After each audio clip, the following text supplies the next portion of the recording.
హిందూపురంలో తమ ఎమ్మెల్యే లేకపోవడంతో ప్రజల ఆశలు నెరవేరలేదని అన్నారు వైసీపీ ముఖ్య నేత ఏపీ మంత్రి పెద్దిరెడ్డి రామచంద్రారెడ్డి.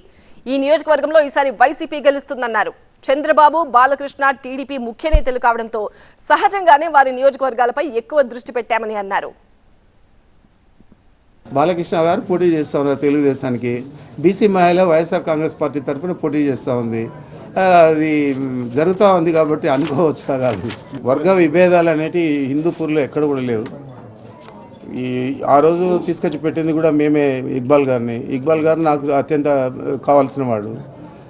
మరి పరిస్థితులు మనం ఇక్కడ చూస్తే ఆయన పికప్ చేస్తాడు అని ఇక్కడ గెలవగలుగుతామనే పరిస్థితి దాటిపోయింది. మరి అలాంటి పరిస్థితుల్లో మనము నూతనంగా ఎవరినైనా అభ్యర్థిని తీసుకొస్తే ధీటుగా పోటీ ఇవ్వచ్చు అని చెప్పి ఆలోచన చేసి తీసుకొచ్చాము. అదేవిధంగా గోరంట్ల మాధవ్ గారికి పార్టీ వ్యతిరేకం కాదు.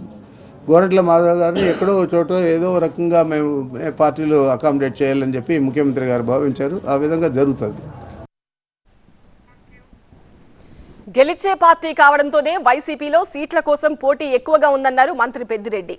టీడీపీకి అభ్యర్థులు లేకపోవడం వల్లే చంద్రబాబు తమ పార్టీ నుంచి నేతలను తీసుకుంటున్నారని అన్నారు. నేను మీ ద్వారా అడుగుతున్నాను, నీకు అభ్యర్థులు ఎక్కడ ఉన్నారు చెప్పు. మా దగ్గర నుంచి తీసుకోవాల్సింది తప్పితే నీకు అభ్యర్థులు ఎక్కడన్నా ఉన్నారా? ఉంటే అభ్యర్థులు ఉంటే ఎందుకు ఇంతవరకు నువ్వు తాస్కారం చేస్తూ ఉన్నావు? ఎందుకు ప్రకటించలేదు? మరి ఏంది మీ అజెండా? మీరు ఆయనేమో పవన్ కళ్యాణ్ వచ్చారు. పవన్ కళ్యాణ్ గారికి ఆయన కూడా పోటీ చేస్తాడు తప్ప మిగతా ఎవరెవరు పోటీ చేస్తారనేది దానికి కూడా ఆయన కూడా అభ్యర్థులు లేరు. మీ పరిస్థితి అది. మా పరిస్థితి ఏమో ఒక స్థానానికి 20 మంది అడుగుతూ ఉన్నారు. ఇది ఎప్పుడైనా కూడా గెలుస్తుంది లేదా ప్రజానాయకుడి మీద నమ్మకం ఉంది జగన్మోహన్ రెడ్డి గారి మీద. ఆయన అయితే కన్నా చెప్పిన మాట కాపాడుతాడు కాబట్టి ప్రజలందరూ ఆయన నమ్ముతారు కాబట్టి మనము ఆయన పార్టీలో పోటీ చేయాలని తాపత్రయం ప్రతి ఒక్కరికి ఉంటుంది.